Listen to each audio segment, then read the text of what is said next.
Hello lovelies, welcome back to another video. My name is Gemma and today I'm going to talk you through some books that I have read. One book by the author and I really need to read another one by them. So this is going to be the first in a series because I have a bit of a problem with the fact that I will read lots and lots of new authors, but I very rarely go back to authors that I love and pick up more of their work. Which is odd, I know, because I know a lot of people tend to binge authors, but I get distracted by new, pretty sparkly authors, and I really need to focus a little bit and concentrate on authors who I've loved, because I am very likely to love more of their work. Pretty simple concept. So I have today for you 5 authors where I've read one of their books, and I have a specific book of theirs that I really want to try next. As I said, this is going to be a series because there are so many authors like this in my backlist that I want to get to. So I will probably do one of these videos every 3 or 4 months until I've got through all the authors that I really want to try some more work from. So the first author on my list is Min Jin Lee. I read Pachinko a few years ago and it is in my best books of all time. If you haven't seen my video on my 10 top books ever, I will link it below. But Pachinko is an amazing multi-generational story that takes place in Korea and Japan. We follow a young woman who lives in Korea and she moves to Japan before the war with her husband, and she has a life there, but it really explores the racism between Japanese and Korean citizens in Japan and the slums that are there where Koreans were living predominantly. And it is just a really heartwarming book where you fall in love with every generation. And yeah, a 5-star book, like I say, one of my best books that I've ever read in my whole life. So I really want to try her debut novel. She only has 2 novels, full-length novels published, and the other one is her debut, which is Free Food for Millionaires. So this has been on my TBR for a very long time, and this follows predominantly the daughter of some Korean immigrants who live in America, in New York, and the daughter is educated, she has a good degree, she has a quite popular, affluent white boyfriend, but she doesn't have a job and she really likes the nicer things in life. And it sort of explores her experience in Manhattan and the life of her parents as immigrants and what they go through and how their past has sort of impacted the way that they live now, and just the general sense of community and the social structure within Manhattan between sort of the Caucasian community and the immigrant community. So it sounds really fantastic and I really want to get to it very, very soon. Apologies, I did have to just go and get someone up from his nap. But I am now back. Yes, white, yeah. So the next author that I want to talk to you about is Ray Bradbury. So I read Ray Bradbury for the first time last year, and I read Farenheit 451 and I really enjoyed it. It's a dystopian novel where we follow a firefighter who burns books, and I really want to try some more of his work. So the next one that I'm drawn to is the Martian Chronicles. This one is about humans trying to trying to colonize Mars, and I think they get up there and they get sort of imprisoned by the native Martians and stuff. Don't know a huge amount about it, but obviously more traditional sci-fi than dystopian sci-fi, which is what I got from Farenheit 451. So I love myself a bit of sci-fi, so very keen to pick that one up very soon in the future. The third author that I'm going to talk about is Chimimanda and Ngozi Adiche.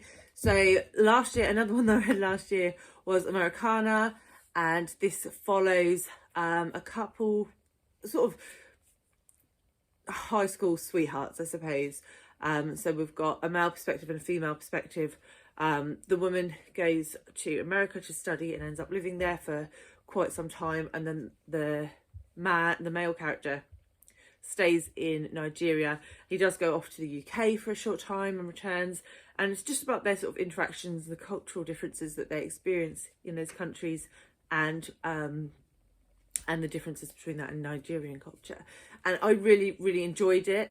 But I do also have Half of a Yellow Sun on my TBR, and that is the one that everyone talks about when they talk about Adiche. So I really want to get to it. And that one is set in the 1960s when Nigeria is campaigning for independence, and there's quite a lot of violence, and we follow three main perspectives as tensions rise in Nigeria and the Nigerian army are mobilised, and what that means for those characters. It's supposed to be incredible, and I really, really hope to get to that one very, very soon. So yeah, that will be the next one by Adiche that I'd like to try. So moving now to an Irish author, and that is Maggie O'Farrell. So I buddy read Hamnet last year with the lovely Nikki over at Red Dot Reads, and it was a stunning book. The writing in it was beautiful. The main character, Agnes, who's effectively the wife of Shakespeare, though Shakespeare's never actually named in the novel. It follows her life, how she met Shakespeare, their relationship together, and what happens as they grow as a family. And it was heartbreaking, and there were elements of it that were almost whimsical. And yeah, it was just beautifully, beautifully written, and I'd love to try some more by O'Farrell. The one that has caught my eye is Instructions for a Heatwave. And this follows, this is sort of a family drama, I think, set in the 1976 heatwave in England. Charlie's just come to show you his beautiful necklace. Ooh, look at that beautiful necklace.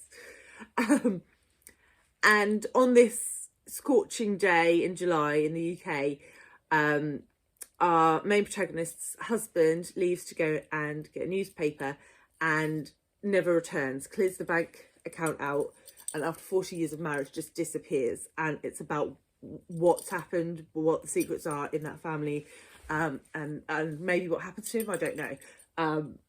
So yeah, very keen to pick that one up. And I know, or I'm pretty sure I saw Louise Savage rate this quite highly. So yeah, I'll link her channel below, though I think I probably saw her talk about it on Simon's channel before she started hers. So I'll link Simon's channel below as well, Savage Reads. And the last author, sorry, we've just kicked the tripod. The last author that I want to talk to you about is another Irish author, and that is Colm Toibin. So I've talked about his book, House of Names, quite a lot. I really did enjoy it. It was sorry, I hope you don't mind the background singing. And it was a Greek retelling of Clytemnestra, the wife of Agamemnon, who killed her husband on his return from Troy, and it's about what led to today's events. It focuses on her children. There are multiple perspectives in here, so we get the perspectives of her children as well. And I just really enjoyed it. And again, the writing style in this was stunning. So very keen to try something else by him, and the obvious choice is the one that everybody's heard of, and that is Brooklyn. So this is a pretty famous film. I will admit I have never seen it, but it follows a young woman who leaves Ireland when she basically can't find work after the end of the Second World War, and she is sponsored to go to America, where she creates a life for herself. She finds a job and she finds a partner, and then she has to return to Ireland. She has to return to Ireland, and yeah, it's about how that affects her life. And yeah, don't really know any more than that.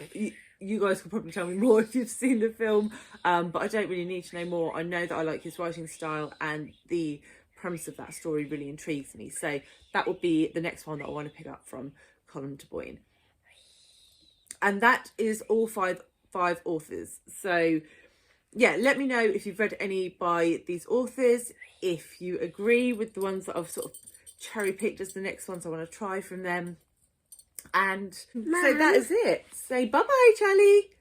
Say bye-bye. bye bye. And I will see you very soon with another one. Bye guys.